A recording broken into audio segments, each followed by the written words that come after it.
Hey there, Virgo. So at the bottom of the deck is the Two of Cups. So this is just, the ultimate love card, the ultimate romance, finding a significant other. It doesn't have to be. It can be just a great partnership. But this is like emotionally supporting each other, a true love connection, right smack in the middle. You have the Page of Swords, the Page of Cups. So, to me, this is sort of like online dating or just dating in general, putting yourself out there, maybe telling your friends, hey, I'm looking if you're looking. Um, for those of you that are already coupled, that we have the marriage card. So some of you could be getting engaged. But this is a milestone card. So this is any sort of telling if you're with someone. This could be a first date. This could be telling someone you love them or them telling you they love you for the first time, moving in together, getting engaged, getting married, living together, buying a house together, starting a family. We do have the Empress. So definitely could be you hear about a baby or find out you're pregnant or your significant other's pregnant. All those types of good things are coming. There is, for those of you, there is the Five of Cups. So some of you have a relationship in the past, either in the recent past or you're still, what's the word I want to say? Cautious about relationships. And still thinking, well, they don't work out. They don't work out. They don't work out. So you're going to do some soul searching around that and let that go so that you're able to welcome in new opportunities because, you don't want to, introduce this whole storyline into a new relationship that person had nothing to do with.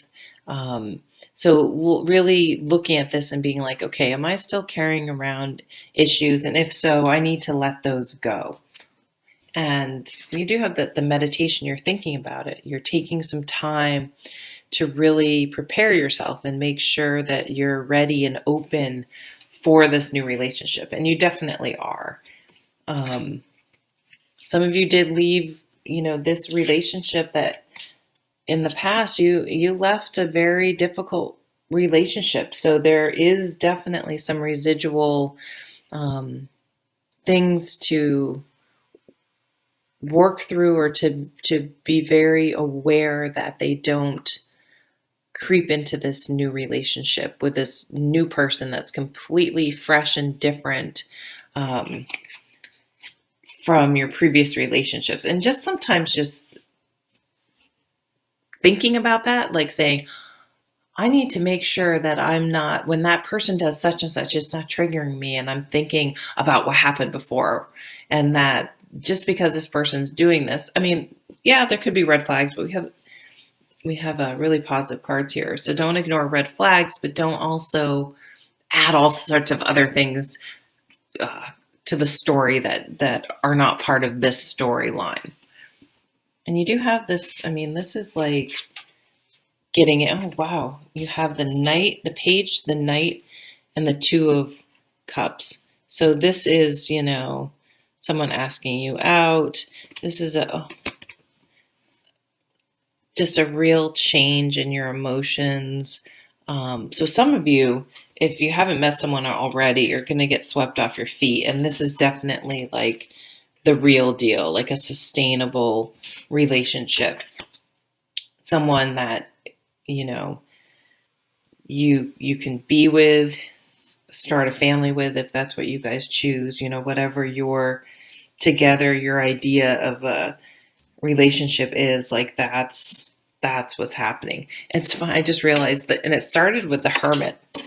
So anyone who's been closed off and single for a long time, watch out. Just saying, this is your card too. But maybe also in this relationship, you also are allowed to be the hermit. You know what I mean? You're allowed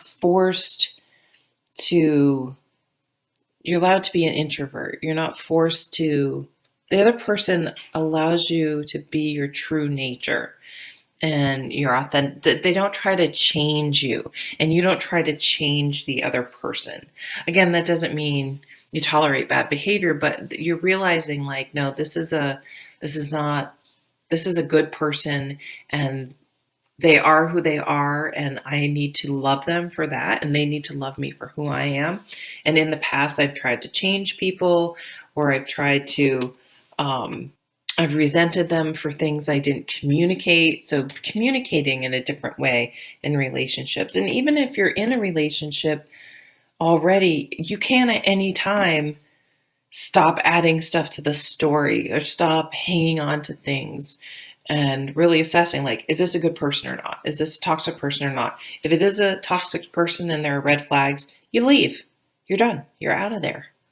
If it's not, you take some time to look at your behavior in the relationship. Again, am I introducing things that aren't there? Am I keeping score? Am I wishing they would change something that I'm not even verbalizing?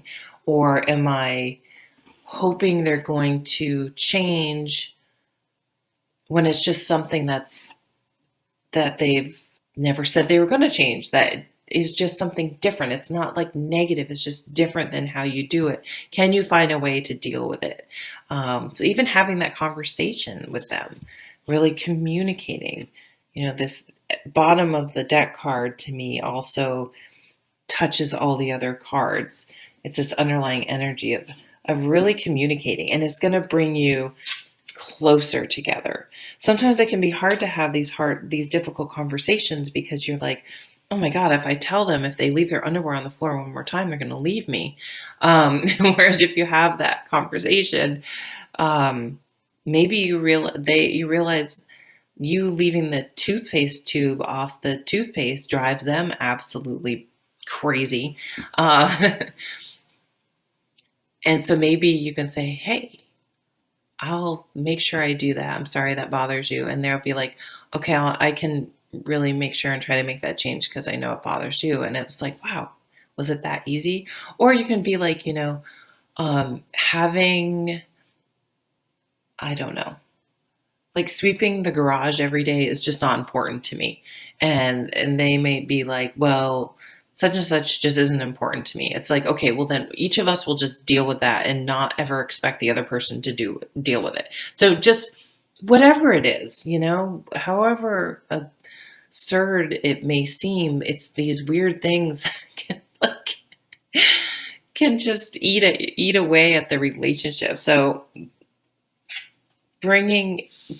either finding new love or coming closer together this month, because you're using your words like an adult. Like, who knew, right? And appreciating the other person. What's interesting? You always hear that opposites attract. I was watching Deborah Silverman, the astrologer, and she's a psychologist. I particularly like that. And someone asked her what signs get along the best. And she's like, people who get along the best are the people who are most similar. And she's like, I know that's not what you hear. You hear opposites attract, but after a while, those things that are opposite that seemed interesting become annoying and what really bother you. Okay. Thank you so much for watching. Bye.